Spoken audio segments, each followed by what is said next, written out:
head outside. 25 minutes to 1 o'clock now on Alberta at Noon. And who wouldn't love a challenge to seek out and sip the best bargain wines around the world? Travel to some of the world's most famous wineries, meet the growers of the grapes, the vintners themselves, and then pick up some fascinating winemaking lore along the way. This was Natalie McLean's mission. Her new book is called Unquenchable, a tipsy quest for the world's best bargain wines. And today we're asking you, what is your favorite bargain wine? And what is the one that you would go the extra mile to seek out? Or perhaps you're looking for some suggestions from Natalie. Let's not forget the holiday season is approaching, and we are talking about everything from wonderful blends to excellent grapes such as the Malbec, or even some bubbly too if you have questions about or comments. Old world, new world, what is your fancy? Give us a call, and we do have some copies of Natalie's new book to give away. You will be put into the draw if you take part in our conversation, and I'll give out the number in just a moment. But first, welcome back, Natalie, and congratulations on this beautiful new book. Oh, thank you, Donna. It's great to be back with you. Well, it is really a fun book, and you certainly enjoyed a huge amount of success with your last one in the last several years, the Red, White, and Drunk All Over. I always love that title. But also, you've won several awards from some prestigious organizations. You won the World's Best Drinks Writer. You've won Distinguished Writing Awards from the James Beard Foundation, and I could go on. How crazy has your life been? Because you're also a busy mom, as well as all of the work that you do and your adventures that you go on. Oh, it all fits together. I call my glass of wine at 5 p.m. Mommy's Little Helper. Yes, indeed. Yes. One glass only. Yeah, it has. So what is your latest wine crush, Natalie? Oh, well, this might sound perverse at first, but I am a big fan of Pinot Noir, which is known as the heartbreak grape because it's difficult and expensive to make. But in this book, in Unquenchable, Chapter 3 is all about Canadian Pinot Noir from Niagara and the Okanagan. And it's not cheap. It starts at $20, $25, but it's a bargain because if you look at the quality of the wine you're getting, that price-quality relationship, and you compare it to benchmark Pinot Noir from Burgundy, where you're going to start at $50 or $60, it is a bargain. Now, a lot of the other wines in the book are much lower priced, but I wanted to put that in there because I think we need to think about what does bargain mean? What does value mean? Yes, and of course, that's a much more popular grape ever since that movie Sideways. Exactly. So a lot more people are seeking it out, and they should seek it out here at home, you're saying. Absolutely. Drink what's in our own backyard. It's not just, the right decision anymore. It's a delicious decision, and it's, I just love what we're producing here. And of course, you went far beyond our own boundaries here in Canada, traveling to 8 countries to research your new book. How did you narrow down those countries? I mean, there's so many places you could have gone. So what did you do to narrow down your choices? Well, this is one of the big differences between writing a book today and Red, White, and Drunk All Over, which came out in 2006. I kind of crowdsourced it in a way. I asked the folks who subscribe to my newsletter at nataliemclean.com, where would you go to seek out the best bargain wines? Which regions would you like to travel to with me? And to suggest wineries. So I started with probably a list of 200 wineries per region, narrowed that down to 40 that I actually visited and spent serious time with, and then 3 end up in each chapter, the most colorful, memorable, iconic, obsessive-compulsive winemakers I could find, because I thought in telling their story, I could tell the story of wine more interestingly. Mm-hmm, and certainly, and we'll get to this as we talk throughout the half hour, but some of them are not necessarily the most intuitive places that I would have thought you would have found your favorite bargain picks. Exactly. And I want to tell folks that I am in conversation with renowned wine writer and author and enophile Natalie McLean. Her latest book is called Unquenchable, a tipsy quest for the world's best bargain wines. It is published by Doubleday Canada. And we have some copies to give away, but you've got to join our conversation. 1-866-468-4422.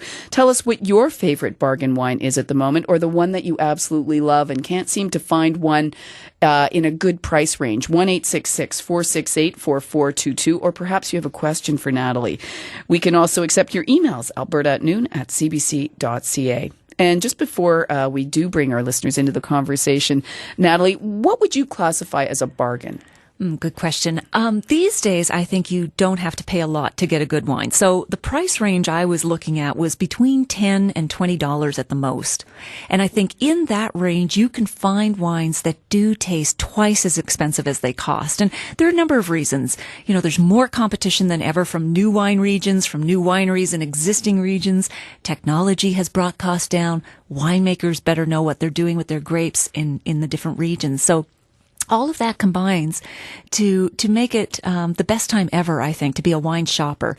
And really, that's the sweet spot for me in that $10 to $20 range. Mm-hmm. Yeah. And I noticed that in your book, you've also pointed out that $5 is going a little bit too cheap there. And unless you just want to wet your lips, I think was the quote that I read in there. Yes.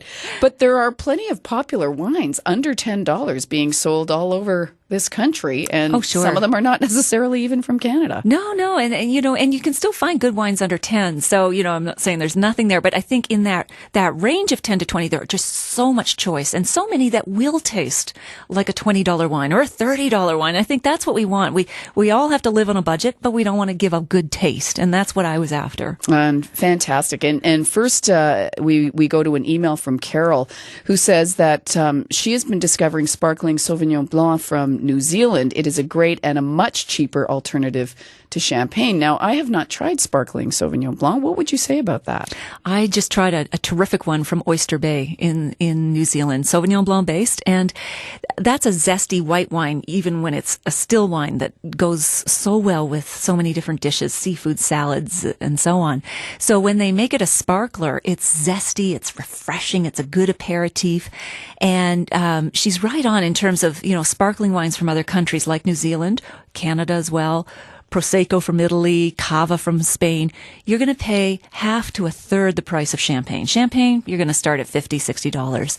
The one that I tried from Oyster Bay was $25, and Prosecco and Cava, $15, $20 a bottle. It's great for the holidays. Mm-hmm. Thank you very much for that suggestion, Carol. And your name will go into our hat to win a book from Natalie McLean called Unquenchable, A Tipsy Quest for the World's Best Bargain Wines. We'll go now to Red Deer. Bob is on the phone.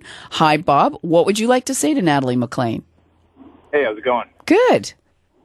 Yeah, a girlfriend and I really like a Cabernet Sauvignon. That's called Ménage à Trois. Yes. Yeah, that's quite a memorable name for a wine, isn't it? Probably the reason it's popular, but that's really good. Yes, well, it is. It must be good if it's popular too, right? Absolutely. It's one of the fastest selling Cabernets. And it's, what did you pay for it, Rob? Was it about $13, $14? Yeah, I think it was 12, yeah, 12 something. Even better. Get it at Costco. Yeah. Exactly. And so it's this nice, fleshy, robust red wine that goes well with steak or prime rib or hearty meals. Did you pair it with something in particular?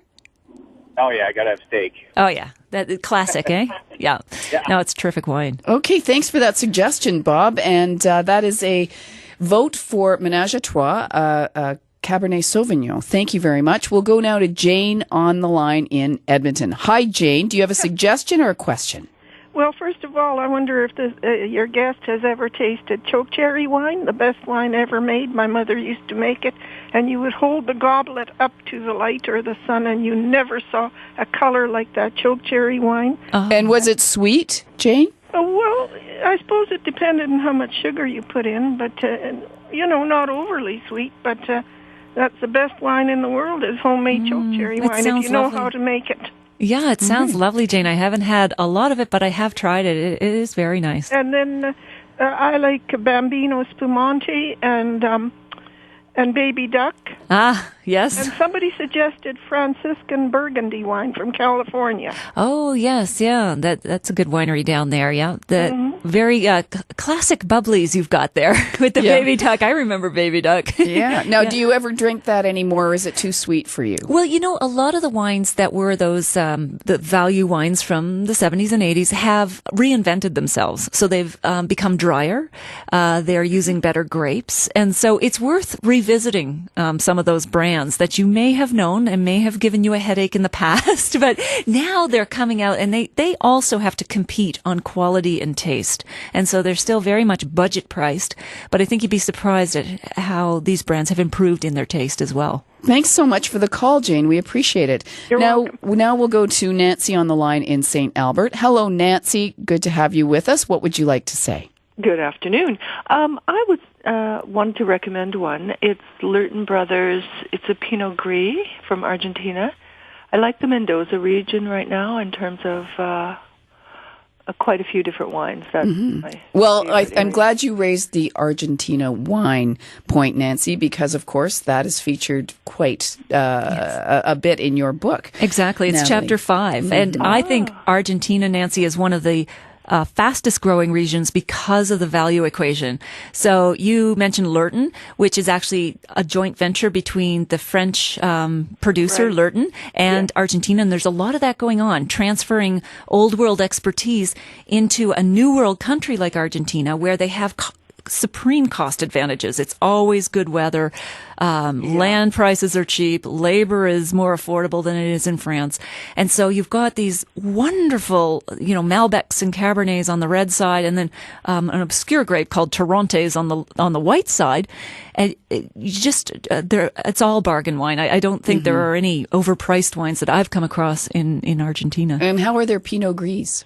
Nancy Yes, points out? that's right. The Pinot Gris, that's a terrific zippy wine. Do you like, was it mouthwatering and zesty for you there, Nancy? It was very much so. I like that, and I also love that Sauvignon Blanc with Oyster Bay. Those two are my favorites. But I'm having trouble finding the Lurton Brothers. The Lurton Brothers? Okay. Well, you might want to, I've posted a lot of the reviews of these wines on my site, and I do link to different liquor stores across the country. So if you can't find it, do email me via nataliemclean.com, and I'll help you locate it. Thank you. All Thanks right, for Nancy. that suggestion, Nancy. Your name will go into the hat for the book Unquenchable, A Tipsy Quest for the World's Best Bargain Wines, published by Doubleday Canada. Now we'll go to Karen, who's on the phone in Edmonton. Hello, Karen. Hi. What would you like to suggest or ask? So I have a question. First off, I'm glad you have a website. Thank you. I think you'll be on my favorites the minute I get home. Great. And I like drinking, now don't get me wrong, I like drinking wine by itself, relaxing with a book and by itself, but I don't have a sophisticated tongue, and I try something different almost every time I go into the wine store. Great. And I actually am floundering. So do you have any suggestions about drinking, or is that a no drinking wine by itself? Oh, no, I do it all the time. Every day at 5 o'clock. Exactly. And I love pairing wine with books. That's a whole other field in and of itself. But no, it's great that you're trying different wines. And what I try to do is, if you like this wine, you might like that wine. So if you have even a real basic starting point, like is it white or red wine that you prefer in general? Red. Red. General. Okay, so but I like trying new things too. Sure. But red, okay, and it full-bodied light, do you know if you have, gravitated one way or the other? I think I've gravitated towards full body. Full-bodied. So, the Argentine Malbecs we were just talking about, there's some wonderful ones. Cabernet would be another one for you.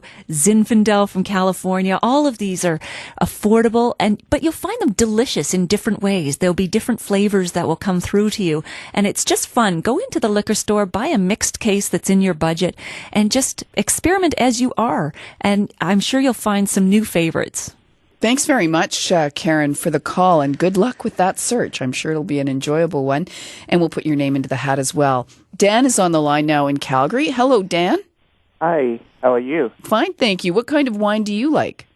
I personally prefer the old world wine, but recently I found the Louis Bernard, the French wine, food, the Rhone villages. Yes, Louis Bernard. It's really a good wine and very good price too. What kind of grape is it? That's the Rhone Valley. Grenache, Syrah. Exactly. So it can be a blend. DSM. Yes. That's right. And that I'm glad you brought that up, because that's one of the insider tips that's in this book. So at the end of each chapter, I kind of give you some hints as to what to look for in the liquor store. But in traditional wine producing countries like France, up north, you're going to pay big time. Burgundy, Bordeaux, Champagne. go south. The Rhone Valley, with the Louis Bernard wine that you're mentioning, is in the southern region. Go to Languedoc, even Provence with their bone-dry rosés, and those are in the book. But that's a great way to find bargains, is go to the less fashionable, usually the southern regions of a country. Mm-hmm. Well, you have a chapter about Sicily as That's well, right. which is really interesting. Exactly. So in northern Italy, Tuscany and Piedmont, you're going to pay big time. Go south, to the island of Sicily, Mount Etna. It's a wonderful place to get bargains. Thank you very much, Dan. Great suggestion there, and we will put your name in. And we'll go now to Lethbridge, where Matt joins us on the phone. Hi, Matt. Do you have a question or a favorite you'd like to share? Both, actually. I currently work in a liquor store here in Lethbridge, and I'm definitely a big fan of Australian producer called Small Gully. They make a Shiraz called Robert's Formula, which is absolutely fantastic. It's about $16 a bottle. But working in the industry, I was wondering if you could recommend an excellent Australian wine that we can get for fairly cheap that all the customers would love. Good question, Matt. Have you brought in any of Peter Lehman's wines in the past? Lehman's, no, we haven't actually. Oh, they're so good. And what I love about Australian wines, a lot of them start at sort of maybe a $12 or $14 price point, but then you can grow up their line if you want to more expensive bottles. They're very smart there with sort of ladder brands, if you will. So Peter Lehman has some terrific Shiraz, and they also have a sort of a secondary label, but they produce it called Clancy. And their starting points are $12, $14, but you get this rich, ripe, almost you need a fork to drink the wines. They're so round, but they're beautifully flavored. So I try some of those. There are a lot coming out of Australia, though, these days. Really good prices. Thanks, Matt. Sorry. Go ahead. I'm recently looking for a Foch. I tried one in BC, and it blew my mind. It was like eating mushrooms in Burgundy. So I can't find anything around here. Is there any idea where you might get one?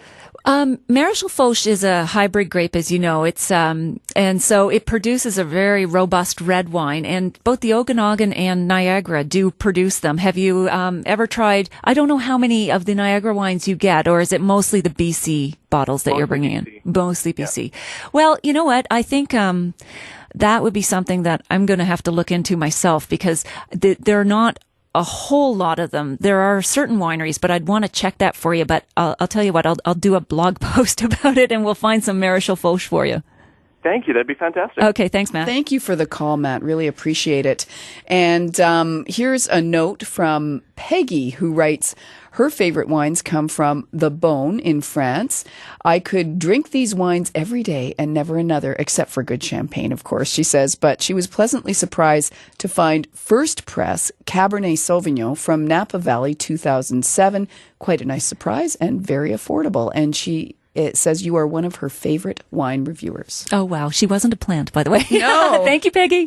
But the Beaune is, that's an expensive region, but I'm glad you're finding some wines that you like and can afford. It's in the heart of Burgundy, and of course, you've got some lovely Chardonnays in there. And sometimes you can find deals in these fashionable regions, like you mentioned Napa as well. So the insider tip there is, try to find a new producer that is trying to make a reputation, inroads into the market. Okay, and another recommendation from Lee, who sends this to us from High Prairie, Alberta. She loves Lindemann's Bin 40 Merlot. Yeah, Lee, that's a terrific wine. Lindemann's makes, again, here's another producer that makes a range of wines. The Merlot is juicy and plummy, and that one I think is even lower priced, like $10 to $12 at the most. But it's a terrific bottle. Yes, thank you very much for that suggestion. And we are going now to Stacy on the line in Edmonton. Hello, Stacy. What's your recommendation? Hi. I actually have a quick question for Natalie. I'm a huge fan of hers, and we use her app frequently on our iPhones in order to do pairings for dinner. Thanks, Stacey. We didn't even talk about your app, but go ahead, Stacy. I recently moved from Toronto, and I've frequented many wineries out in the Niagara region as well as Prince Edward County. And what I've noticed with some of the wineries is they're doing some really non-traditional methods for different wines. For example, they'll be doing like a barrel fermented with for a Sauvignon Blanc, and it adds a very interesting flavor to the wine. I was wondering if Natalie had a recommendation for kind of a non-traditional method for a more traditional grape for the season this year. Wow. One of her favorites or something. Well, and it also, of course, depends on availability here, but there are certain producers that are using Canadian oak instead of French oak, like Lely in Niagara. Right. I love what Malivoire is doing with their Gamay grapes. Yeah. They tend to be spicy and peppery, and just the way he presses the grapes and what he does with them, Martin Malivoire, Niagara. Yeah, I think that's a great fauche too. Actually. Yes, that's true. There's a fauche. Yeah, that's good. We'll crowdsource fauche. We'll find out where they are. But I'm glad you like the app, Stacey. It's working for you, is it, on your iPhone? Oh, it's brilliant. Yeah, well, we've just added 150,000 barcodes, or UPC codes, so that it works across the country. You just scan the UPC code, and up comes the wine review. And what do we put into our search engine in order to download that app? Oh, you can go to iTunes for iPhone. You can go to BlackBerry's App World or Android Market. Works on all smartphones, and you just search for my name, and you can get it, and then scan away. Fantastic! Thank you for the call, Stacey, and that recommendation. And we have a listener here, Kieran, who's very happy that you recommended Canadian Pinot Noir, because she says it's pretty risky, even off the shelf at $20 or $30. But she wanted to know if you had a particular favorite, and she also said that she was in Quebec recently and was astonished at the range of the choice of wines from France, and they were great quality and affordable. So any recommendation, though, for a particular Pinot from Canada under $20 or $30? Sure. Jackson Triggs is a very consistent producer. They have a range of wines, not just Pinot, but terrific Pinot Noir. And you've got others like Mission Hill, Sumac Ridge. There's a lot. It's hard to limit. Blue Mountain, a little bit pricier. But yeah, I could keep going. But all right, that is a good start. Yeah. Thank you so much for that recommendation. And we will go to Liz on the line in Fort Saskatchewan. Hi, Liz. What would you like to ask Natalie McLean? Ladies, good afternoon. I just wanted to mention Bin 555. I've been a wino since about 1975, and it's amazing how the price of wines hasn't really skyrocketed since then. But Bin 555, and I am embarrassed to say that I can't remember whether it's Wyndham Estate or a Lindemann, but it's a Shiraz, and it is so fantastic. That is about all I buy these days. I just love it. Thank you, Liz. That's terrific. And here's a recommendation from Dawn in Calgary, who says his and his wife's absolute favorite is a Grey Monk Pinot Gris, and that is from a winery near Kelowna. Yes, that's a terrific wine. Thanks for that recommendation, and we'll see if we can get Paul on quickly from Calgary. Hello, Paul. Hi. Go ahead with what I wanted to recommend a couple of quick ones. Sure. Adano Dominga from Chile. It's a Cabernet Sauvignon Carmenere, which is just delicious. And a Bonterra White. It's a Chardonnay. It's made with organic grapes from Mendocino County in the USA. And two terrific picks. Oh, yeah. Those are great recommendations. Paul, thank you so much. And Natalie, I have to end it there because, of course, I want to tell people where you're going to be today and how they can get in touch. Thank you so much, and congratulations on this beautiful book. Oh, thanks, Donna. It was great chatting with you again. Wonderful to see you. That is Natalie McLean. Her latest book is called Unquenchable, A Tipsy Quest for the World's Best Bargain Wines. And Natalie is in Calgary tonight at Pages Books on Kensington. Tomorrow. It's tomorrow, Saturday at Pages Books in Kensington from 7 to 9 p.m. So did you get that? Natalie McLean, author of Unquenchable, tomorrow at